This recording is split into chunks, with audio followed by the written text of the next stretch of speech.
A pergunta de hoje é sobre o id. O que é o id em psicanálise? Bom, o que é o id? A primeira coisa é, o id é o inconsciente, tá? Mas deixa eu falar mal antes do tradutor do Freud. O primeiro tradutor do Freud, o Dr. Ernest Jones, que traduziu para o inglês, foi ele que inventou essa história de id. Em alemão não era assim, não.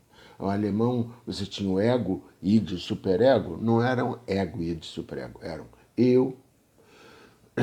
O id significava alguma coisa em mim, algo, e o superego, o que está acima de mim. Mas então vamos lá, vamos pegar o tal do id, que vem do alemão das S, que vem que é equivalente ao it em inglês. It made me do it. Alguma coisa em mim me fez fazer isso. Então esse id é a mesma coisa que o it em inglês, só que em latim. Bom, paciência, ficou. Então, mas só para dizer que não tem nada de misterioso, nada. É simplesmente o inconsciente. Agora, o inconsciente em Freud havia como se fossem dois inconscientes. O primeiro é o seguinte: o primeiro é aquele estrutural que não causa problema. Por exemplo, você está me ouvindo falar, você está entendendo a língua portuguesa. Como que você aprendeu a língua portuguesa? Já está no inconsciente, você não sabe mais. Você não alcança o teu aprendizado de língua portuguesa. Não importa que você continue aprendendo que nem eu até hoje. Ok, isso é outra coisa. Mas é como se você tivesse as fundações de um prédio. Elas seguram um prédio lá, mas ninguém mais vê. Mas elas estão lá. E você sabe que o prédio está montado em cima porque as fundações estão lá enterradas na terra.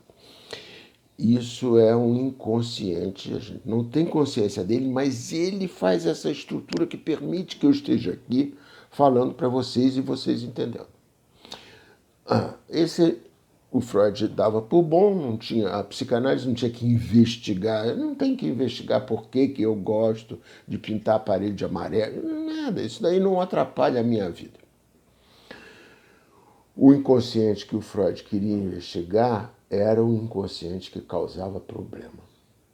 Então ele chamou desse inconsciente o inconsciente reprimido. É o inconsciente... Mas que inconsciente reprimido é esse?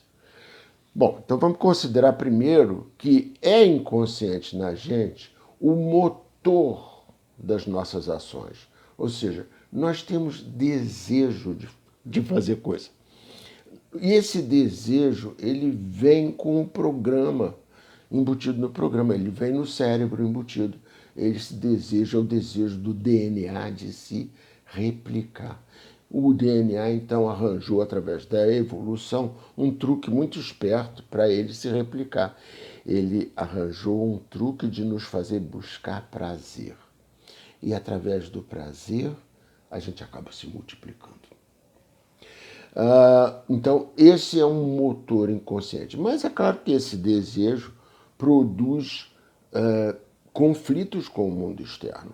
Esse desejo de ter prazer fez com que a gente fosse uma criança que queria tirar coisas da geladeira escondida e a mãe não gostava. E aí, então, a gente entrava em conflito com o mundo externo, primeiramente representado pelos nossos pais. Então, essa negociação com o mundo externo, eu tenho vontade de pegar aquele doce da geladeira e ter prazer pondo ele na minha boca e comendo, que depois vai ser, eu tenho vontade de fazer um gesto de aproximação sexual, mas pode ser que, no primeiro caso, a mãe brigue, pode ser que, no segundo caso, a outra pessoa não goste. Então, eu vou ter que negociar, e ao longo dessa negociação a gente foi aprendendo embates que causaram conflitos, e aí a gente aprendendo, meu Deus do céu, tem umas coisas que eu desejo que eu não posso desejar e que eu tenho que sumir com elas debaixo do tapete. Então, dois grandes ramos do sumir por debaixo do tapete é do desejo sexual e da raiva. existem raivas, sobretudo raiva de quem se ama, que a gente tenderá a esconder debaixo do tapete. Esse esconder debaixo do tapete, em termos do nosso mecanismo mental, se chama repressão. Repressão. E essa repressão produzia uns ruídos das comunicações, uns ruídos da gente. Que ruído é esse? O Freud disse, eles são os sintomas das doenças psíquicas. É o sintoma da neurose, o sintoma da perversão, o sintoma da psicose. Então, o Freud disse uma coisa interessantíssima. A gente tem que investigar esse inconsciente reprimido. Mas como a gente vai fazer isso? Através da metáfora do sexta-feira. Quem é o Sexta-feira? Sexta-feira era o cara que morava na ilha onde o Robinson Crusoe foi bater e ele, de repente, achava que estava sozinho, mas de repente ele viu que não estava sozinho. Havia pegadas na areia que não eram deles. Então ele disse, mas quem está na ilha? Eu não estou vendo ninguém. Mas ele foi deduzindo coisas a respeito do Sexta-feira, que era o cara que estava na ilha. Ele viu a profundidade das pegadas, ele viu onde é que a distância entre elas, ele foi deduzindo que o Sexta-feira era alto, que era pesado, e depois ele viu os restos de comida e ele dizia, bom, então ele come isso, tal coisa. Então, a psicanálise, ela lida com um Sexta-feira oculto que causa problema. Ele causa pegadas, são os sintomas, os sonhos, os atos falhos. O Freud foi atrás de entender essas coisas, para entender o que estava guardado, o nosso sexta-feira, o nosso inconsciente reprimido, para saber da história do nosso aprendizado afetivo, de como a gente negociou o nosso desejo com o mundo externo e que marcas ruins essa negociação deixou. É isso.